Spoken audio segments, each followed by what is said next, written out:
Baik, terima kasih Anda masih bersama kami Yusol ya di Hi Friend. Seperti janji kami di Fit, kita akan ada ingatan baik ya bersama dengan eh, Kakak Yanti Piri, PDM Yanti Piri MTH. Sudah terhubung melalui aplikasi Zoom, sama-sama dulu beliau. Selamat pagi, Kak Yanti, selamat pagi. Selamat pagi, Sis Indi. Apa kabarnya? Long time no see ya. Iya, baik, puji Tuhan. Sis Indi Nah, juga baik ya, sehat ya. puji Tuhan, sangat sangat baik ya. Looknya harus Iya. tetap baik. Sometimes nggak Betul. baik-baik saja juga nggak masalah sih ya. Yang pasti Tuhan Yesus baik. Itu dia. Iya. Oke, essentially kita bakal dengar ada cerita baik ya, ada ingatan baik tentang Tuhan. Journey-nya dari Kak Yanti dari awal sampai dengan pertama kali memutuskan dan sebagainya, kita akan dengar kisahnya dari beliau. Kita mau tanya dulu, ini biasanya punya satu pertanyaan, apa sih, wajib gitu nggak sih? Selalu Ya, saya apa tuh? tanyakan, selalu tanyakan di apa namanya, di setiap sesi untuk siapapun yang bersama dengan saya di ingatan baik. Oke, ini yang pertama kayaknya mungkin bisa sapa dulu nih. Udah lama banget gak di Good News, meskipun kita juga dengar apa sermonnya kalau di hari Kamis biasanya ya, kalau nggak pagi biasanya kayak ya. Iya, pagi. Pagi, Pagi jam 6. pagi jam 6. Oke, mungkin bisa sapa dulu penyiar lagi. Good News Family. Ya, Dengan ya. silakan. Oke, iya, oke. Shalom, selamat pagi menjelang siang buat Good News Family dimanapun saat ini sedang mendengarkan, sedang ngikutin acara Mhm, Ingatan Baik. Berharap bahwa apa yang saya bagikan hari ini bisa menjadi penguat lah ya iman kita mhm. untuk terus ada di dalam Tuhan, terus berjalan bersama Tuhan. Oke. Oke, yes. Kenalan dikit Kak profilnya kayak Yanti nih. Yang saya tahu Oke, beliau suaranya kenal. indah dan menyanyi. Gitu. Oke, Yang tahu untuk itu. perkenalannya, iya, Nah, memang memang orang bilang nggak kenal nggak sayang ya. Jadi mm-mm. kalau sudah kenal, disayang, lalu diajak makan bareng ya. Benar-benar Kak. Iya, Setuju. oke. Nama nama saya Yanti, namanya Mm-mm. pendek aja Yanti. Kalau ada marga di belakangnya, biasanya orang luar pulau ya, Sis Mm-mm. India. Jadi Mm-mm. saya aslinya dari Manado Mm-mm. dan lahir 47 tahun yang lalu. Ya, jadi ini bentar lagi di awal tahun depan, kalau Tuhan berkenan dan masih memberi umur panjang, Mm-mm. di angka 48 lah ya usianya. Wow. Dan Masih di bawah eh, 50. iya, saya masih muda, Iya, masih muda. rasa muda Mm-mm. terus ya. Mm-mm. Jadi saya punya seorang suami dan dua orang anak. Ya, suami namanya Stephen, juga Mm-mm. pelayanan bersama dengan saya di sini. Lalu anak saya dua, dua-duanya jagoan. Yang satu Mm. udah semester 8 di IKJ Jakarta. Wow. Lalu Tuh cantik sendiri tuh iya, di rumah emang cantik. iya betul. Lalu yang kedua masih kelas 6 SD, Aaron namanya. Jadi Oh. sekolahnya di DCS ya. Jadi ini Mm-mm. keluarga kecil kami. Jadi saya ada di Semarang ini sebagai perantau mestinya gitu, Mm-mm. tapi perantau yang sudah hampir 23 tahun di sini gitu ya. Jadi sudah cukup lama ada di sini, sudah menjadi warga Semarang ya. Mm-mm. Dan saya melayani di GBT Kristus Alfa Omega Mm-mm. di Gajah Mada, ada juga cabang-cabang kami di tempat lain di Tanah Mas, di Puri dan sebagainya. Mm-mm. Lalu saya ada di sini melayani sebagai worship leader, sebagai pengkhotbah juga. Lalu untuk yang mayornya kalau di kantor ya, saya mengerjakan di bidang edukasi ya. Mm-mm. Jadi di edukasi ada pembekalan-pembekalan yang diberikan kepada jemaat Tuhan. Nah, itu ada Mm-mm. di bawah saya ya untuk Mhm, menjadi koordinatornya. Lalu mhm, kemudian di sana juga kami ada yang namanya renungan harian Suara Alfa Omega yang mhm, mungkin beberapa pendengar mungkin ada yang pernah mhm, mendapatkan mungkin dari teman, biasanya share-share lewat WA grup dan mhm, sebagainya ya. Dan itu juga ada di bawah kami.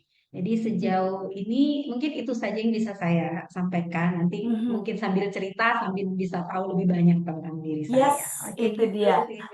Apa namanya, eee, perantau tapi kayaknya udah jadi orang Semarang nih. Udah ketularan kayak makan segala macam gitu nggak sih, Kak? Udah terbiasa juga nggak sih?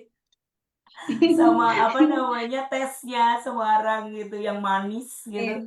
Udah ya? Iya, kalau kalau soal rasa sih bisa menyesuaikan, cuman Mhm memang mhm. tetap aja yang pedas dan asin dan kecut itu nggak bisa lewat ya, selalu Nah, ada. itu dia. Tapi yang manis juga nggak ditolak sih.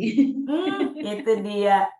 Oke, Iya. baik, Bim Solih. Nah, ini Kak, sebelum kita panjang cerita tentang ingatan baik, kalau definisi buat Kak Yanti sendiri, ingatan baik tentang Tuhan itu apa menurut Kak Yanti? Dan kenapa itu penting dalam kehidupan atau perjalanan kita sebagai orang percaya? Oke. Ya, jadi waktu saya dapat hal ini ya, jadi Mhm. ingatan baik. Saya merenungkan, layaknya Mhm. merenungkan firman siang dan malam gitu lah, ingatan baik gitu ya. Ini satu acara yang baru ya tentunya ya, Mhm. tapi juga bisa memberikan inspirasi pastinya. Nah, ingatan yang baik menurut saya itu ada dua ya. Mhm. Pengertiannya itu ingatan yang baik berarti mengingat dengan baik atau Mhm. detil, gitu ya. Mhm. Lalu kemudian yang berikutnya adalah mengingat semua yang baik. Nah, itu kan yang Mhm. mana nih?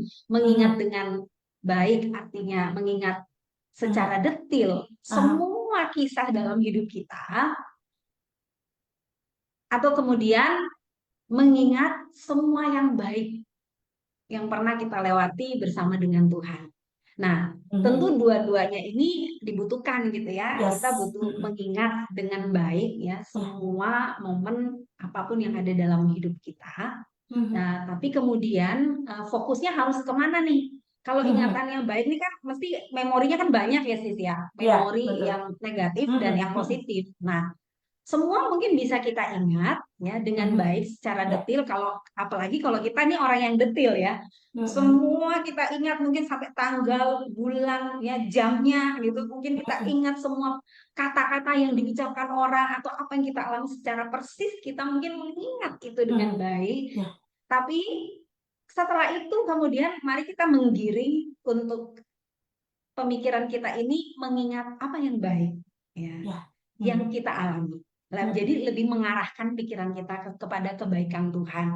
Karena itu Yes. adalah merupakan sebuah penentu bagi kita ya. Kalau menurut saya itu penting banget Penting. karena itu akan menentukan arah kita ya untuk Mhm. bisa membuat kita fokus, bisa membuat Yes. kita bertumbuh secara rohani, Mhm. bisa membuat kita memenuhi kehendak Tuhan dalam hidup kita. Kalau kita Mhm. bisa mengarahkan pikiran Nah, kita. Tuh. this is it. Jadi acara ini apa namanya? Awalnya cuma coba-coba, tapi ternyata bisa Nah. berlanjut. Sudah sejak 3 tahun yang lalu nih Kak, ternyata. Bersyukur banget. Oh, Jadi oke oke oke. ingatan baik ini adalah apa namanya? Semacam kesaksian ya, kesaksian yang Mhm. mungkin nggak melulu tentang bagaimana kita sakit disembuhkan, hidup kita diberkati, hutang dilunaskan. Buat Tuhan itu kecil ya, tapi lebih kepada bagaimana kemudian mengenal kehendak Tuhan dan hidupnya tuh diubahkan ya. Seperti itu mungkin sih Kak. Jadi kesaksian bagaimana kita menuju kepada keserupaan dengan Kristus atau pasti banyak hal lah. Ingatan baik juga berupa Mhm. mujizat ketika dalam perjalanan perjalanan pelayanan, berjumpa dengan banyak orang yang kemudian dikuatkan, disembuhkan, dipulihkan oleh pelayanan kayak Yanti, itu juga jadi Ya, ingatan baik juga, itu. ya, Jadi puji banyak, Tuhan ya. sudah Mhm. memberkati banyak orang sejak 3 tahun yang lalu, ada dokter, ada dosen, ada banyak, ya nggak mau bilang artis sih, beberapa apa, influencer lah ya, banyak yang Ya, sudah hadir di Good News dan puji Tuhan mereka dengan senang hati berbagi dan itu berkat juga buat Good News Family. Personally buat saya ya. selalu mendapat definisi baru tentang ingatan baik. For nowadays saya dapat Mhm. dari Kak Yanti ya tentang ingatan baik itu adalah ingatan yang detail. Hal-hal yang kita tahu dengan baik kemudian ditarik sebagai ingatan yang memang harus dibagikan. Kalau definisi dari ingatan baik untuk kita saat ini adalah ingatan baik. Kecenderungan manusia itu kan pelupa gitu kan. Kalau kita punya ingatan baik dan tidak di-sharing, khawatirnya kita lupa. aduh Tuhan tuh kok gini terus sih sama gue gitu. Kayak nggak Iya, pernah iya. lakuin yang baik kayak gitu kan. Padahal kita udah banyak banget Oke. ngelewatin yang baik. Itu sih Kak. Iya. Oke. Oke, oke. Ya, sip, Wow, sip banget. Ya. asik. Banyak kan Kak nanti diceritain kan? Tuh, soalnya Iya, tenang aja. banyak. Bekalnya banyak nih. Nah, Banyak. Banyak nih. ceritanya ya. Kalau cita-cita nih Kak, waktu kecil cita-cita kayak nanti kayak pas kayak sekarang ini atau enggak sih kayaknya jauh banget atau memang sudah ada grand design yang udah diterima dari kecil gitu? Hmm. Kalau cita-cita sih memang Mhm. jauh banget ya, maksudnya nggak ada hubungannya lagi. Oke, apa tuh Kak? Jadi saya dulu tuh punya cita-cita dari SD tuh punya cita-cita yang paling pertama itu adalah pramugari. Cita-cita Iya pertama ya. itu. Mhm. Padahal padahal ya saya sendiri sebenarnya dari dulu tuh takut ketinggian ya. Mmm, Tapi punya cita-cita jadi pramugari. Nggak tahu juga. Mungkin karena waktu masih kecil kan lihat, oh iya. pramugari keren ya, gitu ya. Bisa Mhm. terbang. Terus saya selalu senang dengan ini loh. Orang yang pakai seragam. Ah, Nah, kalau uniform kerja kan ya, pakai heeh, betul. seragam. Nah, Betul. bener. Jadi itu Mhm. dari kecil tuh kayaknya seneng banget lihat orang kalau kerja tuh pakai seragam gitu ya, ke kantor Mhm. kemana gitu, terutama Mhm. pramugari, wah keren sekali gitu ya. Jadi itu cita-cita awal saya waktu masih kecil. Lalu Mhm. kemudian setelah masuk mulai mulai SMP, SMA, ada Mhm. kepengen nih di hati nih, ah pengen jadi polwan ah. Nah kan beda lagi kan. Pengen Setelah jadi polwan, berseragam ya? waduh, yang satu di udara, yang satu di darat gitu. Tapi sebenarnya intinya pada ini sih, menurut saya, karena saya tadi itu seneng nih orang yang kerja pakai seragam. Nah, Mmm. jadi Mhm. itu yang membuat saya, oh ya, bagus juga ya, maksudnya kalau jadi polwan oke juga gitu. Nah, itu Mhm. cita-cita awal saya sih. Mhm. Oh, cita-cita awalnya Jauh ternyata ya. mmm, iya, jauh. Saya juga suka loh sama berseragam, Kak, sampai dengan, "Wah, enak ya kalau jadi ini ya." Ternyata sama ya, kalau kecil itu berubah-ubah rata-rata ya. Nah, ini, apa yang pertama kali Kak Anti rasakan ketika menyadari bahwa Tuhan memanggil Kakak untuk melayani? Atau gimana Ah, oke. prosesnya mendengar mungkin atau memahami panggilan Tuhan dalam hidup Kak Yanti? Ya, oke. Mungkin saya mulai dulu dari masa kecil saya ya, mungkin Yes. bercerita sedikit. Mhm. Eh, saya punya memori-memori ya, Mhm. yang masih terus ada gitu. Artinya kalau namanya memori kan memang nggak bisa hilang ya, maksudnya masih Yes. terus Mhm. ada dalam hidup kita. Betul. Bahkan trauma-trauma juga masih teringat. Cuman yang jadi Heeh. persoalan apakah trauma itu masih menyakiti kita hari ini atau kita Mhm. sudah disembuhkan dari itu gitu ya.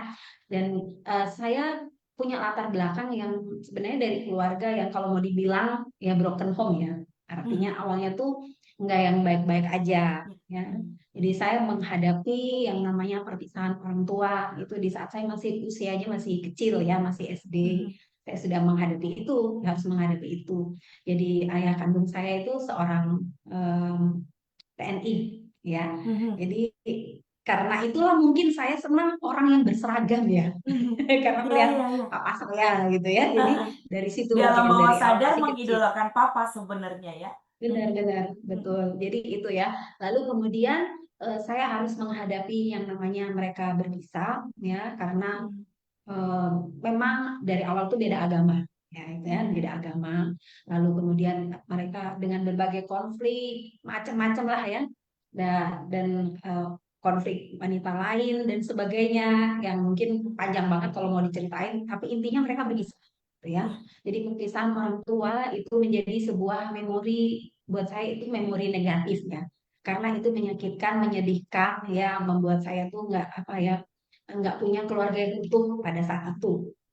Lalu kemudian juga masih di masa-masa perpisahan itu saya tuh pernah mengalami yang namanya nyaris mati ditembak oleh bapak saya sendiri gitu ya.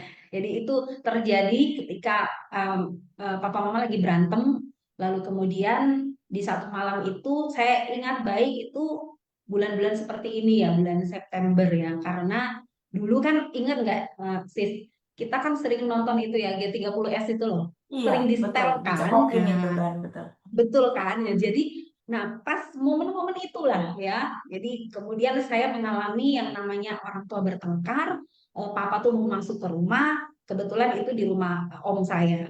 Lalu tidak diizinkan masuk. Jadi dia lewat belakang, kan lewat belakang. Nah, kami ada di ruang tengah, jadi ada kaca yang bisa lihat keluar ya ke belakang itu. Lalu kita nggak mau buka pintu, nggak mau bukain pintu buat dia masuk, dia ngancem gitu kan, mau bunuh gitu ya. Awalnya tuh ngancemnya pasti untuk mama saya, tapi kemudian setelah itu karena saya yang ada di situ dan eh, om saya yang ada di situ bilang kalau kamu mau bunuh, bunuh aja anakmu sendiri, gitu kan? Wah itu saya masih kecil loh, masih Usia berapa? eh, ya kurang lebih itu 6 tahunan gitu ya. Jadi Ya, masih tapi kecil. bisa sudah merekam ya. Iya, Sudah saya sudah pikiran merekam kita. itu karena itu kan trauma ya. Jadi begitu Yes. saya diangkat, saya masih ingat posisi saya itu saya diangkat ya, saya diangkat dihadapkan ke papa saya yang di seberang kaca gitu ya. Dari dalam ini ngadepin keluar ini. Terus dia dari luar udah pegang ini pistolnya udah ngadepin gitu ke saya. Sudah sudah 2 kali bunyinya, sis. Jadi sudah sebentar lagi sekali lagi itu langsung pasti saya mati, gitu ya. Dan di sini kan masih kebayang-bayang soal G30S itu Iya. juga kan. Jadi itu benar-benar momen di mana saya merasa wah mati nih saya, ya. Saya nangis, saya teriak-teriak, papa jangan, gitu ya. Wah dia tuh saya sudah lihat, wah ini kayak nggak lihat papa saya gitu. Ini orang bisa nekat. Tapi entah gimana karena saya terus menangis. Ya saya percaya sih itu Tuhan yang bekerja ya. Sampai akhirnya tuh dia tuh sekian sekian menit ya, bukan detik ya itu baru dia turunin. Akhirnya dia tuh kayak disadarkan dia turunin pistolnya, nggak jadi nembak, kan? Jadi itu yang membuat saya merasa, aduh Tuhan kok gini banget ya maksudnya hidupnya yang ngalamin yang seperti itu. Mungkin kalau hari itu saya sudah mati ya saya nggak akan ketemuin di hari ini ya. Nah, lalu memori berikutnya lagi adalah ketika saya mengalami sakit. Jadi waktu waktu itu saya masih kecil juga, saya sudah mengalami sakit yang parah ya. Saya mengalami liver saya yang sudah hampir pecah. Jadi waktu itu badan sudah kuning semua. Lalu kemudian eh, ternyata memang itu adalah momen di mana Tuhan mau panggil mama saya untuk sungguh-sungguh. Memang dari kecil kan udah Kristen ya, mama juga Kristen. Tapi kan artinya belum hidup di dalam kebenaran, belum mengerti kebenaran ya, belum kenal Yesus dengan lebih gitu ya. Lalu ternyata memang penyakit itu dipakai Tuhan untuk membuat mama saya itu mengalami Tuhan dalam hidupnya ya, dengan perpisahan yang terjadi kemudian banyak ya apa ya mungkin hal-hal yang juga saya nggak tahu secara persis dialami oleh mama saya, tetapi waktu saya sakit parah itu sudah waktu periksa dokter bilang ini harus dioperasi, ini bentar lagi kalau ini terlambat ini bisa game over gitu ya. Jadi saya diberi obat untuk supaya meredakan sakitnya, setelah itu akan dijalani operasi untuk itu. Tapi mujizat Tuhan terjadi pada saat itu. Saya tahu mama saya terus berdoa. Ketika itu ada seorang saudara kami juga yang terus ya seperti kakak rohani buat mama saya. Lalu kemudian teruslah doa-doa itu dinaikkan sampai pada saat saya akan diperiksa lagi oleh dokter. Begitu datang ke dokter, dokter tuh periksa. Dokter tuh waktu ngecek saya, dia heran. Dia dia tekan-tekan semua bagian perut saya kan terus ini sakitnya di mana? Kamu udah nggak rasa sakit? Enggak dong. Terus, wah ini mujizat. Saya masih ingat kata-kata dokter itu. Ini mujizat itu waktu itu kalau saya ingatnya itu saya antara kelas 2 kelas 3 SD. Jadi nggak terlalu jauh dengan peristiwa yang tadi yang sudah saya alami itu ya. Lalu kemudian dia bilang, wah ini mujizat Tuhan. Kok penyakitnya bisa hilang? Dan itu benar-benar mujizat. Sampai hari ini saya merasakan Tuhan tuh luar biasa.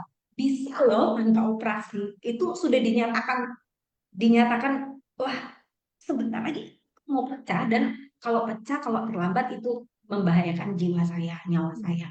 Ada rekam Namun medisnya waktu Tuhan, waktu dinyatakan seperti itu. Ada rekam medisnya juga waktu Pada dinyatakan saat itu kerusakan. mungkin masih di mama ya. Mm-mm. Saya Mm-mm. sudah nggak pegang Iya, sekarang, sudah betul masih sudah terlalu kecil. lama ya. Mm-mm. Tapi Mm-mm. waktu itu kan mama yang bawa saya ke dokter dan Iya. kemudian itu yang dinyatakan dokter. Saya masih Mm-mm. ingat waktu itu dokternya tuh namanya dokter Kapoyo kan udah Mm-mm. almarhum kali ya, Mm-mm. udah Mm-mm. lama banget. Lalu kemudian setelah itu saya mengalami mujizat Tuhan, mama saya mulai benar-benar ikut Tuhan dengan setia ya. Kami mulai waktu itu masuk dalam satu persekutuan doa dan terus maksudnya mengalami pertumbuhan di sana. Nah, itu memori yang ketiga yang mungkin saya kategorikan memori negatif yang pernah saya alami walaupun memang ada bagian yang positif gitu ya. Mm-mm. Akhirnya yang saya rasakan dari semuanya itu. Lalu soal di sisi lain juga ketika bertumbuh, kemudian mengenal yang namanya cinta, pernah ngalamin namanya putus cinta, oh itu pasti Ah. gitu ya. Dan putus cinta eh, menyakitkan gitu ya, harus Mm-mm. harus harus benar-benar apa ya? Apa yang menurut saya ini idealnya kayak gini karena saya tuh dari kecil tuh terbangun dengan gini loh. Kalau mau menikah itu pokoknya satu pacarnya tuh harus satu dari awal tuh pokoknya itu sampai Mm. menikah gitu. Jadi itu tuh Udah betul. Ah. keinginan saya gitu Mm-mm. ya, Mm-mm. keinginan terbesar saya tuh itu. Jadi Idealnya begitu jadi ya kayak Tiong ya. Mm-mm. bener idealnya kan gitu ya. Maksud kita tuh Mm-mm. maunya gitu. Jadi saya tipe orang yang tidak tidak suka sebenarnya Ya. gonta ganti enggak. Mm-mm. Jadi sudah pikirnya satu ya udah itu terus Ya. terus terus terus Ya. tapi ternyata setelah sekian tahun juga selesai gitu ya dan Mm. itu membuat cukup membuat luka makanya itu juga Mm. masuklah sedikit di kategori memori Yes. negatif gitu ya. Iya, betul. Tapi ini Heeh. bukan memori yang kemudian kan karena dilewatin bersama Tuhan jadi berkat nih ya Kak. Karena kita ketika Bener-bener menyentuh lagi, menceritakan ulang sudah nggak ada luka, hanya diceritakan bahwa pernah loh ngelewatin kayak gini, tapi masih ada sampai saat ini kayak gitu kan. iya iya Karena betul betul. Tuhan. Heeh. Jadi dan itu memori banget kira-kira itu ya yang saya alami garis besarnya waktu Mhm. kecil. Tapi kemudian saya melihat ke hal yang positif. Makanya saya bilang kita tarik yuk yang negatif ini, ayo tarik ke sisi yang positif. Apa nih Mhm. yang bisa kita lihat? Nah, yang saya renungkan di sepanjang hidup saya bersyukur tuh gini. Yang pertama tuh saya punya keluarga besar sebagai support system saya yang Mhm. cukup apa ya rukun dia, guyup gitu ya, saling mengasihi. Kita tuh dari keluarga besarnya mama tuh saling memperhatikan sampai hari ini gitu ya. Mhm. Walaupun kita jauh, saya jauh sendiri di sini ya, Mhm. tapi kita terus ada interaksi dengan Mhm. saudara-saudara Ya. gitu dan mereka sangat mensupport saya dan bersyukurnya walaupun saya dari keluarga yang hancur ya di awalnya, tapi Yes. kemudian saya melihat karena saya punya om dan tante tempat di mana saya, jadi kakaknya mama, tempat di mana saya juga dibesarkan bersama dengan mereka. Jadi kan tetap ada figur nih, Indi. Iya. Jadi ada figur papa, ada figur mama juga gitu Mhm. ya. Dan saya melihat figur jadi om saya yang ada gitu di rumah yang selalu juga hadir, walaupun dia nggak banyak ngomong juga. Mhm. Lalu figur tante juga yang sebagai mama saya yang selalu dia ada di rumah, dia menjahit, dia memasak, dia pokoknya semua pekerjaan rumah tangga gitu ya saya Mhm. lihat. Sementara mama saya sendiri ya karena dia berusaha keras untuk menghidupi saya. Wah, dia tuh kerjanya luar biasa gitu. Dia Mhm. bekerja jadi dia bekerja di luar pulang sampai sore intinya dia harus pulang bawa uang gitu untuk saya Mhm. gitu ya. Jadi dia yang menghidupi keluarga ini gitu. Jadi Mhm. saya punya dua mama, satu mama yang bekerja di Mhm. luar, satu mama yang di dalam rumah Iya. tangga. Jadi justru jadi komplit gitu ya yang saya Mhm. dapatkan. Oh iya ada Betul. papa, ada mama, ada mama yang sibuk, tapi ada juga mama Mhm. yang memperhatikan di rumah Mhm. gitu. Nah, Mhm. itu yang membuat saya bersyukur gitu. Oh iya, puji Tuhan ya, saya masih diberi Tuhan kelegaan lewat keluarga yang seperti ini. Iya. Lalu kemudian yang berikutnya lagi, yaitu tadi yang saya bilang, mujizat kesembuhan yang saya alami itu juga Mhm. sesuatu yang benar-benar menjadi Yes. sebuah ingatan baik buat saya bahwa Mhm. ini benar-benar Tuhan yang hidup. Iya. Jadi saya tuh nggak pernah salah nyembah Tuhan. Yes. Tuhan saya hidup ya Mhm. dan mujizatnya Tuhan itu nggak yang apa ya kalau yang lain di luar Tuhan mujizatnya itu nggak permanen Iya. ya Nah, tapi Tuhan itu mujizatnya tuh permanen. Ya, bahkan ketika saya juga dalam perjalanan hidup mengalami jatuh bangun, Tuhan tuh nggak yang nih gue kasih lagi nih sakit lo yang lama gitu kan. Enggak, saya merasa Tuhan Tuhan luar biasa ya, sayang ya, mengasihi saya sekalipun mungkin banyak hal yang juga saya Yes. alami dalam perjalanan hidup. Lalu kemudian panggilan Tuhan ya, Iya. saya terima. Tadi kan kita sudah Iya. ngomong soal Mm-mm. panggilan. Nah, kita Yes. sampai nih di titik ini. Mm-mm. Oke, panggilan Tuhan itu saya terima sebenarnya pada saat saya mau selesai SMA. Mm. Ya, jadi secara spesifik itu di situ panggilan Mm. Tuhan untuk saya. SMA-nya eh, masih di daerah atau udah di Semarang? Betul, masih di daerah, masih di Mm-mm. Mm. Manado. Saya masih di Manado. sana. Karena Mm. saya kan setelah menikah baru saya ke sini. Mm-mm. Nah, Oh nah, iya jadi iya iya. menikah jadi punya baby, punya anak pertama itu masih baik, saya Mm-mm. pindah ke sini bersama suami. Oh iya. Nah, jadi saya menerima panggilan tuh di sana. Dan Mm. panggilan Tuhan waktu itu tuh karena saya kan gini, kita tuh punya hamba Tuhan, jadi gembala kami di sana yang selalu apa-apa tuh kita selalu diajarkan apa-apa tuh bawa sama Tuhan, bawa dalam doa, bawa pada Tuhan. Nah, jadi saya waktu itu karena saya punya cita-cita pengen masuk Poluan. Nah, lalu saya datanglah kepada pendeta saya Mm. untuk didoakan. Nah, lalu didoakanlah saya kan. Nah, waktu itu hamba Tuhan ini, pendeta saya, pendeta Mas Kalolo, almarhum, beliau itu punya karunia ya, diberi karunia oleh Mhm. Tuhan ya, karunia-karunia roh itu bekerja dalam diri dia dan saya Mhm. bisa menyaksikan yang kami jemaat Tuhan juga menjadi saksi atas semua itu. Mhm. Lalu beliau waktu itu saya pas doa di ruang gembala kami berdoa, lalu Om bilang gini, gelap ya. Jadi maksudnya Mhm. saya pengen jadi apa namanya perempuan nih. Wawan. Tolong doakan Om gitu. Omnya jawab cuma gitu, gelap ya. Wah, gelap. Waduh. Berarti kalau gelap berarti ini tidak diizinkan Tuhan berarti ya. Karena saya datang berdoa. Jadi saya percaya dengan apa yang disampaikan Om ya waktu itu. Dan memang sebenarnya hati saya juga waktu itu maju mundur gitu ya. Jadi Mhm. nggak mantep banget itu cita-cita saya ya mau coba saya wujudkan gitu. Mhm. Nah, akhirnya karena dibilang gelap, ya udah saya hentikan langkah saya itu. Mhm. Kemudian mama saya bilang, "Udah kamu masuk aja." Kebetulan mama saya kerjanya di Universitas Manado. Mhm. Jadi ada jalur-jalur yang maksudnya saya juga sebenarnya bisa dapat jalur beasiswa untuk ada di waktu itu Universitas Samratulangi. Tapi Mhm. saya nggak ngambil itu, jalur prestasi saya nggak ambil. Kemudian mau masuk yang mama saya bilang juga, saya juga maju mundur. Satu saat saya tuh lagi duduk tuh gini, Tuhan sebenarnya tuh saya tuh di mana sih tempatnya, gitu ya. Jadi saya di dalam perenungan saya, di dalam batin saya ngomong gitu sama Tuhan. Dan tahu waktu itu, waktu dalam perenungan saya, ada suara itu jelas banget di telinga saya. Mhm. Dan kemudian hati saya jadi connect nih sudah ya di sini sini, tapi saya dengar langsung cuma satu kata dan itu benar-benar spesifik, Mhm. Tawangmangu. Oh ya? Tawangmangu Wah, oke. itu Mhm. kata itu saya tuh pikir, hah, Tawangmangu Tuhan, tempat apa itu? Yang saya ingat tuh Oh, Rawamangun di Jakarta. tapi Oke, belum paham Tawangmangu tuh di mana gitu ya. Oke, oke, di oke. mana dan apa itu, Ah, sekolah apaan gitu, ada ah, apa di sana gitu. Tawangmangu, oh, Tawangmangu ya Tuhan, apa sih di sana? mhm. Lalu kemudian tiba-tiba saya tuh diingatkan ada seorang teman gereja itu sekolah di sana. Dan dia pernah kayak pulang praktek kan di gereja, Mhm. kan bawa Muppet Show gitu. Terus Mhm. saya pernah menyaksikan maksudnya mereka melayani itu di gereja. Oke. Tapi kan Mhm. cuma sambil lalu ya, Mhm. maksudnya Nggak sambil lalu perhatiin waktu itu. itu Tawangmangu Nggak gitu ya. terlalu Mhm. nggak terlalu perhatikan dan tidak nggak benar Mhm. Oke, sedikit bersimpul. ya. Mhm. Bukannya apa mungkin itu sekolahannya si kakak itu, saya bilang gitu Mhm. ya. Lalu kemudian saya coba kontak orangnya.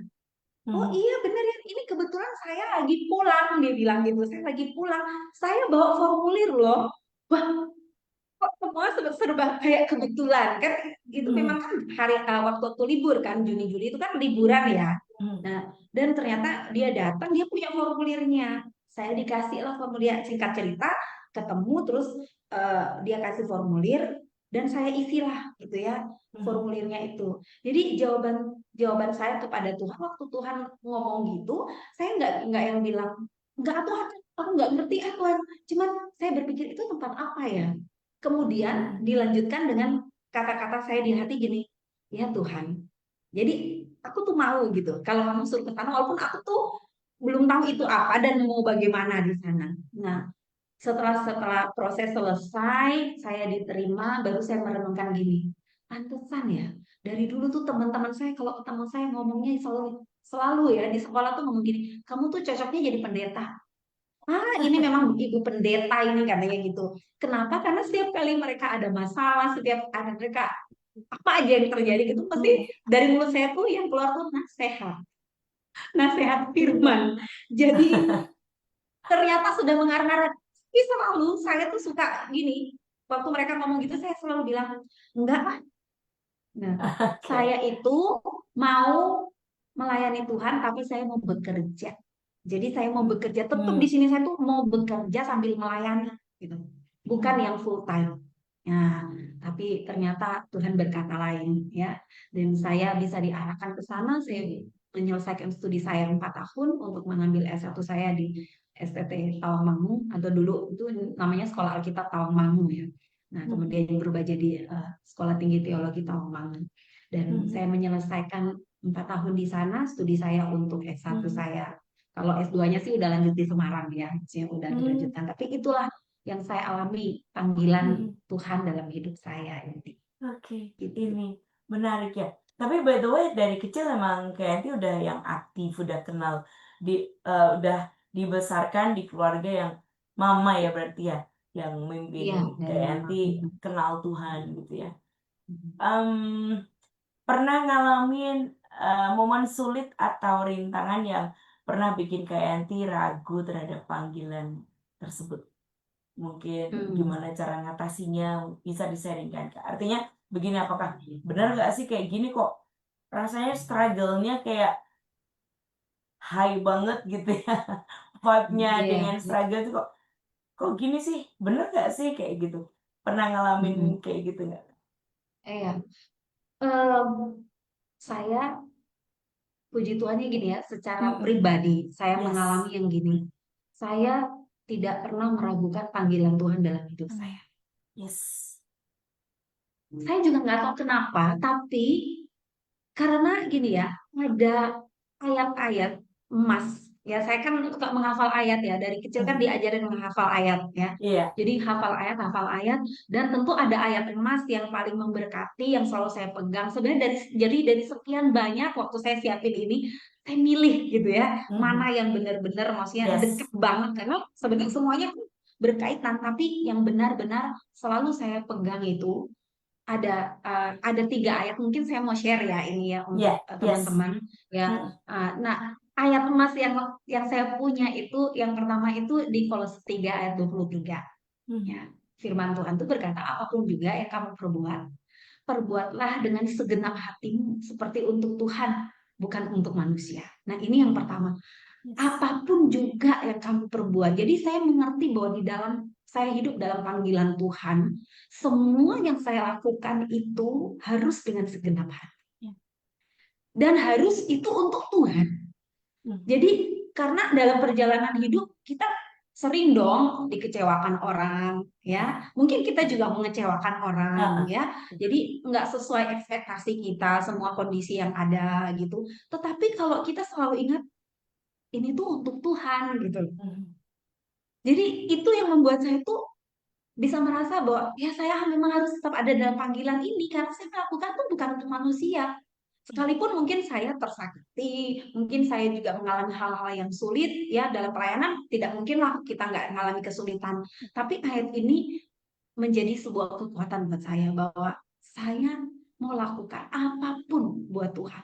Bahkan dalam berumah tangga, konflik dengan suami, dengan anak-anak, tapi kemudian balik lagi firman ini selalu muncul gitu. Apapun itu untuk Tuhan loh. Nah gitu, jadi mau ngelakuin yang jahat buat anak, ngelakuin yang jahat buat suami gitu, jadi itu untuk Tuhan loh. Jadi Nah, kayak kayak dibalikin lagi gitu. geret-geret ya. Heeh, oke Tuhan, oke Tuhan. Ya udah, ya berusaha selalu menjadi yang terbaik lah ya. Mhm. Karena mau melakukan itu untuk Tuhan. Lalu kemudian yang kedua, eh, kita kan apa ya, manusia tuh nggak pernah lepas dari yang namanya salah berpikir ya, Nah, salah betul. merasakan dan sebagainya, Mhm. salah Mhm. menilai. Tapi Yes. ayat di 2 Korintus 10 ayat 3 berkata, kami menawan segala pikiran dan menaklukkannya kepada Kristus. Nah, ini juga ayat yang selalu saya ketika menghadapi berbagai goncangan dalam pelayanan Mhm. yang membuat saya bisa kayak mau undur dari Tuhan, kayaknya aduh, Mhm. kayaknya Tuhan aku capek, kayaknya aku Tuhan kayak mau putus Hmm. asa. Tapi ini kekuatan buat saya ya. Saya selalu berkata aku menawan segala Mhm. pikiran, Yeah. menaklukkannya kepada Kristus. Jadi saya berusaha untuk tidak membawa pikiran saya kemana-mana, Yeah. Mhm. Yes. tapi menawan, menundukkan ya Yeah. di bawah pikiran Yeah. Kristus. Nah, itu yang saya pegang ya dalam hidup saya. Kemudian ada ayat yang terakhir, yang ketiga itu yang tidak kalah apa ya namanya? Memberkati saya, menjadi pegangan saya, itu Ayub 23 ayat 10 berkata, karena ia tahu jalan hidupku. Seandainya ia menguji aku akan timbul seperti emas. Mas. Jadi Ayub ini ya sebuah ini. kualitas yang, ya kualitas yang sebenarnya Tuhan lagi kerjakan dalam diri kita. Yes. Ya, sepahit apapun mungkin kita dalam pelayanan tuh wah Mhm. mungkin disalah mengerti, Ya. difitnah, apapun Mhm. deh. Ya, Ya. ya kurang uang, kurang makan, kurang tidur, kurang semua, mungkin ada kurang-kurangnya banyak gitu ya. Ya betul. Tetapi, oh, benar ya. Tapi Mhm. ini ayat bilang ia tahu jalan hidupku. Yes. Jadi Tuhan tuh tahu banget gitu jalan kita tuh, Tuhan tahu, dan ujian-ujian di sepanjang jalan kita tuh cuma untuk membuat kita jadi emas, jadi punya kualitas emas yang murni. Nah, Hmm. ini tuh merangkum ya, saya rangkum semua ayat-ayat itu, apa Ya. membuat ayat-ayat ini benar-benar masuk dalam diri Mhm. saya ya, menjadi nyawa saya, menjadi sesuatu Mhm. yang menghidupkan saya untuk tetap hidup di dalam panggilan Tuhan gitu. Wow. Ini keren loh Kak. Jadi apa ya, ini sesuatu yang mungkin pernah kita dengar, tapi kalau kita nggak diingatkan kembali, kadang kita bisa lupa ya kan. Ya Kak, saya juga Betul. baru ingat nih, oh ternyata benar juga ya. Ya utamanya melakukan segala sesuatu untuk Tuhan apapun itu. Ketika marah, ketika jengkel, ketika makan, ketika minum, kita akan cuci piring, cuci baju. Ya. Semuanya Mm-mm. dilakukan dengan untuk Tuhan. Bayangin gitu Saulia, kalau kita lagi mangkal terus, ini itu untuk Tuhan. Apa ya kita berani? Bener sih, Kak. Iya, Ya, ya. setelah Betul, betul. mengerti itu adalah proses yang tidak pernah akan kita lewatkan dalam hidup ini. Salah rasa, salah Hmm. berpikir, salah Hmm. asumsi gitu ya. Gitu, betul, betul Aduh, banget. I'm so blessed nih, Kak. Oke, masih ada pertanyaan. Nih, Kak, dari Nah, dari banyaknya peristiwa yang mungkin selama menghidupi panggilan hidup atau panggilan pelayanan kayak Antini, eh, ya, ada pengalaman kebaikan Tuhan yang unforgettable, yang jadi ingatan baik yang sampai dengan detik ini emang cuman Tuhan satu-satunya gitu. iya, iya, benar-benar. Mm, Ya, mm, dari dari semua kisah hidup saya, mm, mm. ya saya merasakan ya setiap apa yang saya alami itu kebaikan Tuhan sih. Ya, Yes. ada kebaikan Tuhan di dalamnya. Maka maka buat saya mungkin saya nggak akan munculkan peristiwa apa gitu ya. Yes. Tetapi di semua kisah hidup yang saya alami, yang sedikit sudah saya ceritakan di depan Mm, itu, mm, Roma 8 ayat 28 tuh bener-bener bener banget gitu ya. mm, mm. Segala sesuatu tuh bekerja sama untuk mendatangkan kebaikan. Nah, terpenting apakah kita mengasihi Tuhan gitu. Mm, mm, Mengasihi mm. Tuhan itu eh, akan membuat kita melihat bahwa semuanya baik. Walaupun hari ini nggak baik gitu, sedang nggak baik, tapi next kita akan melihat dan berkata seperti yang ditulis dalam terjemahan baru ya. Mm, mm. Kita tahu sekarang, kapan setelah semuanya lewat ya, kita akan tahu sekarang ini loh, setiap hari kan kalau kita baca sekarang, ya, atau kita Ya. tahu kemarin, enggak, sekarang. Jadi kita akan tahu ketika kita melewati banyak hal, semua itu Tuhan kerjakan untuk datangkan kebaikan. Dan Tuhan nggak pernah kekurangan jalan, nggak pernah kekurangan cara, ya. Punya plan A, plan B. Nah, mungkin secuil kisah yang saya mau ceritakan ini sangat sepele banget, tapi saya melihat Tuhan di dalamnya.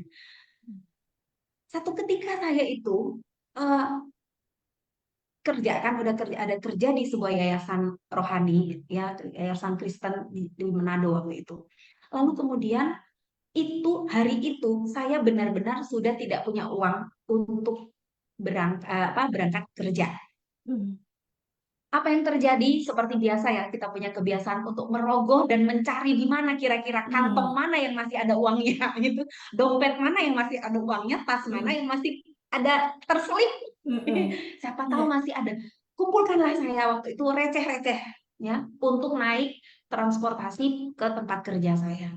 Dan saya hitung-hitung, waduh kok cuma cukup sekali jalan ya. Jadi cuma buat berangkat aja.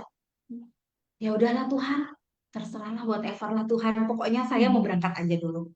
Saya berangkat dengan iman. Nah, kemudian sampai di tempat kerja, singkat cerita mau pulang itu masih maju mundur. Kok belum ada mujizat ya Tuhan? Kok belum ada tiba-tiba yang datang nawarin nganterin apa-apa gitu. Nunggu-nunggu sampai udah pada pulang semua. Tidak ada mujizat.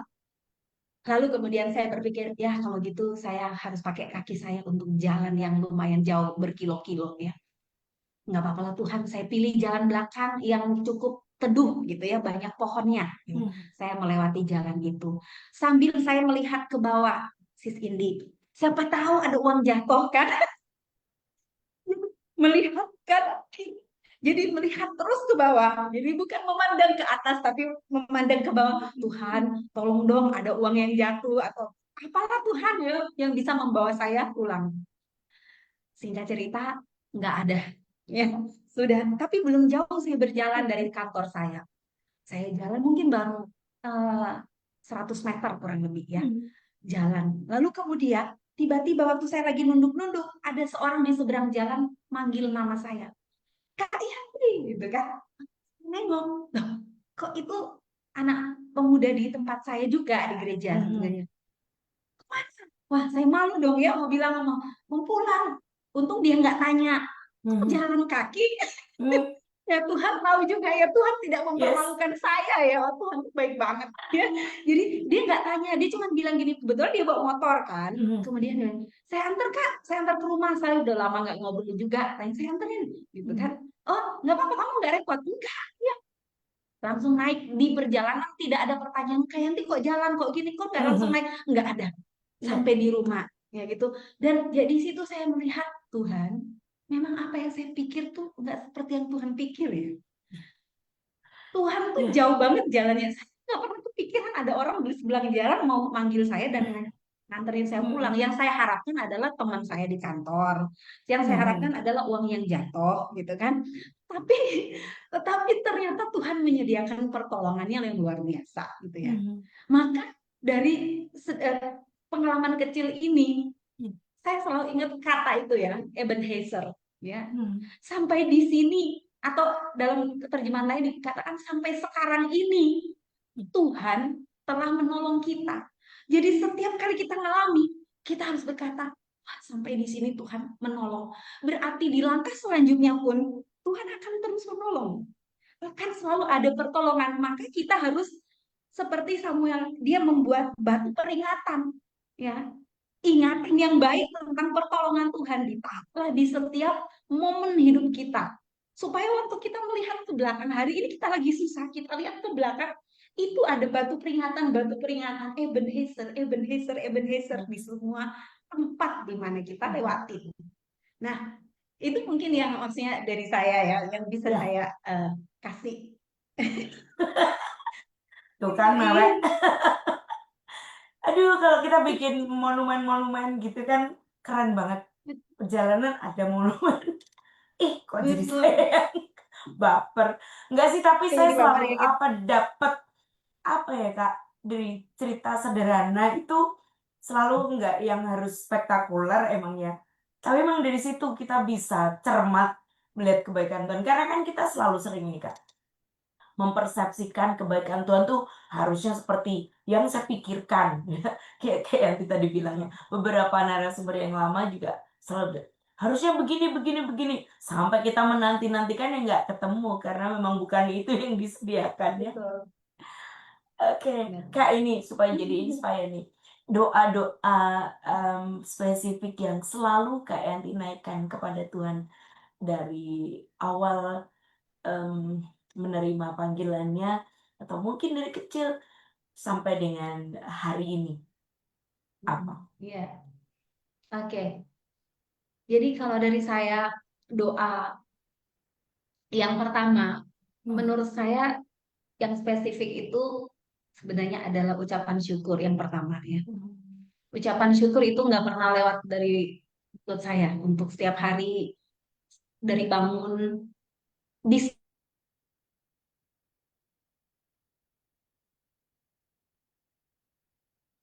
Gitu. itu itu Praise. itu Hmm.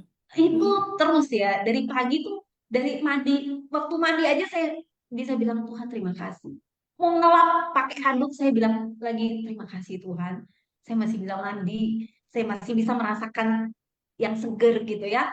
Jadi itu ucapan syukur walaupun masalah beban hidup saya juga banyak gitu ya, banyak Mhm. dan yang pasti nggak bisa ditanggung orang lain gitu harus Mhm. saya yang jalanin gitu kan. Betul. Tapi ucapan syukur itu menjadi sebuah doa yang selalu gitu. Dan buat saya itu spesifik karena saya bisa mengucap syukur itu untuk kondisi A, B, C, dan D apapun yang saya alami dalam hidup ya. Lalu kemudian saya punya doa yang selalu begini Tuhan, biar saya tuh melihat, saya mendengar, saya merasakan dan saya bisa melakukan seperti apa yang ada pada Tuhan. Ya, jadi saya mau untuk punya hatinya Tuhan, punya pikirannya Tuhan, punya pendengarannya Tuhan, penglihatannya Tuhan, melihat orang, menilai orang atau keadaan itu harus dari caranya Tuhan. Gitu. Ya gitu. Lalu kemudian ada satu juga yang terus saya Tuhan biar saya terus hidup rendah hati. Karena berkat itu hanya turun, anugerah itu hanya diberikan pada kita yang mau rendah hati.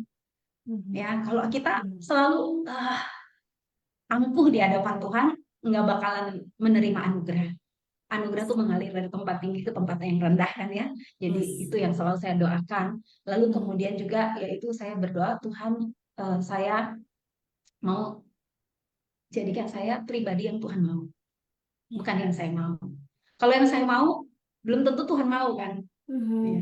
Yang saya mau ya itu idealnya saya tuh begini dan begini. Maunya saya jalan hidup saya begini begini begini. Tapi biarlah jadi seperti yang Tuhan mau. Itu sih maksudnya Yes. yang selalu saya doain. Wow, ini adalah doa goal kita seperti yang Tuhan mau ya Kak ya. Karena kan dari awal Tuhan kan juga menciptakan kita serupa dengan gambarnya. Ini doa-doa yang kalau saya rangkum itu adalah kerinduan untuk mengimitasi Tuhan gitu kan. Menjadi seperti Tuhan kan. Jadi rendah hati, menjadi pikiran, hati semuanya ya, ya sudah berarti memang seperti Dia. Itu kayak memang doa spesifik yang harus kita terus naikkan setiap hari karena banyak sekali hal-hal yang menggoda kita untuk melakukan sesuatu yang berseberangan dengan maunya Tuhan ya Kak ya.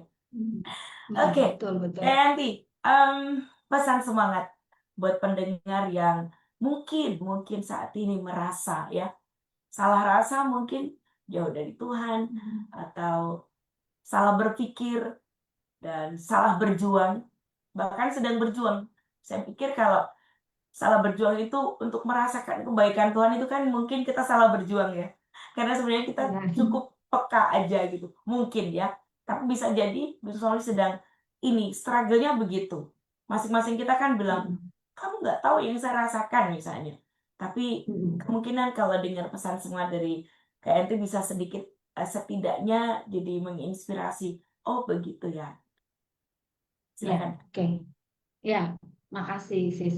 Jadi buat teman-teman di luar sana, buat para pendengar, buat semua Good News Family di mana aja deh yang sedang mengikutinya, buat teman-teman di luar, pesan dari saya yang bisa nyemangatin kita semua, yang pertama, jangan pernah menyalahkan Tuhan. Sebenarnya ini poin penting dalam hidup. Untuk kita bisa ngerasain kebaikan Tuhan, jangan pernah kita salahkan Tuhan dalam hidup kita. Jadi kita jangan salah taruh Tuhan gitu dalam hidup kita. Iya. Jangan taruh Tuhan itu sebagai pribadi yang bisa kita persalahkan ketika sesuatu terjadi dalam hidup kita. Ya, jadi saya sendiri selalu melihat bahwa apa yang terjadi kalau ada sesuatu yang salah, itu saya yang harus koreksi, bukan Tuhan. Karena dia Tuhan, absolut, dia nggak pernah berubah, kasihnya, kuasanya itu sudah mutlak, sudah benar-benar tidak terbantahkan. Jadi Tuhan itu nggak pernah salah, ya. Tuhan nggak pernah salah, sekalipun situasi kita hari ini salah, ya. Tapi Tuhan tuh nggak pernah salah. Jadi biar dari mulut kita jangan pernah berkata, Tuhan engkau nggak adil, Tuhan engkau jahat, gitu ya. Tuhan ini nggak benar nih kayak gini nih, ya. Jadi jangan salahkan Tuhan. Itu yang pertama. Lalu kemudian selalulah datang kepada Tuhan dengan rendah hati. Itu tadi saya selalu membawa ini ya di dalam kata-kata untuk menyemangati. Ya gimana sih kamu bisa dapat semangat yang baru, kamu bisa dapat kekuatan yang baru. Rendah hati di hadapan Tuhan kamu datang, ya. Miliki hati yang benar-benar rindu Tuhan gitu, butuh Tuhan gitu. Ya. Butuh Tuhan sehingga mau datang dan buka mulut kita itu untuk selalu bilang Tuhan baik. Meski keadaan sedang nggak baik-baik aja, buka mulut kita. Nah, ini perkara yang saya yakin akan mengubah hati kita dan pikiran kita, cara pandang kita. Mulut kita ini pintu, ya. Buka mulut kita untuk mengucapkan Tuhan, Engkau baik.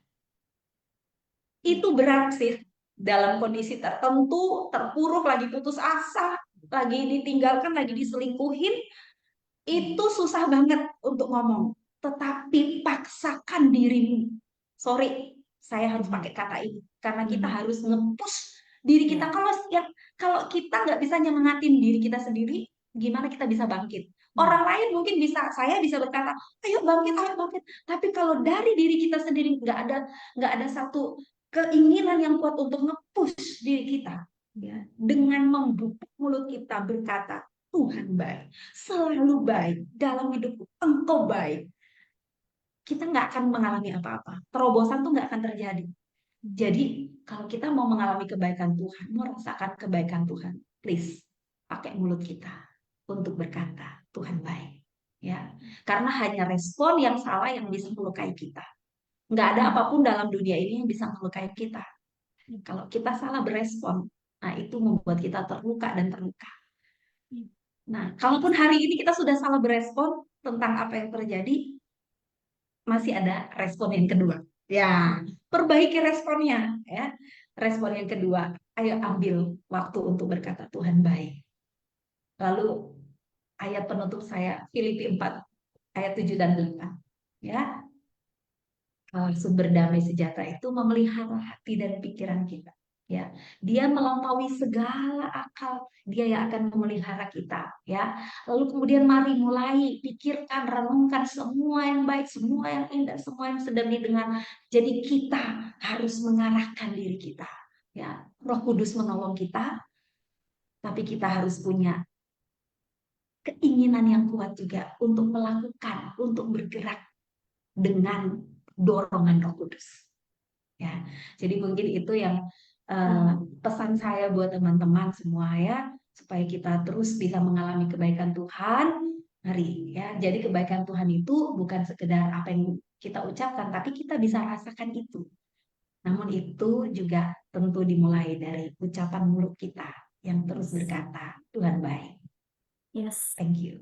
Oke, Candy, thank you banget, bold ya. Saya sangat diberkati dan dikuatkan, dan itu juga harapan saya, ya, di perbincangan yang sangat berbatas waktu ini, kita boleh menghadirkan sesuatu yang menguatkan Anda, menginspirasi Anda, dan mengingatkan kita kembali bahwa apapun yang terjadi, Tuhan baik, dan buat momen itu jadi monumen-monumen yang kita mengingat, oh Tuhan baik di setiap perjalanan kita. Well, finally saya Indi dan juga saya Yanti. Ya, untuk Good News FM, bisa lagi to you at 94.9 Good News FM. Good news for the family. Good news. God bless.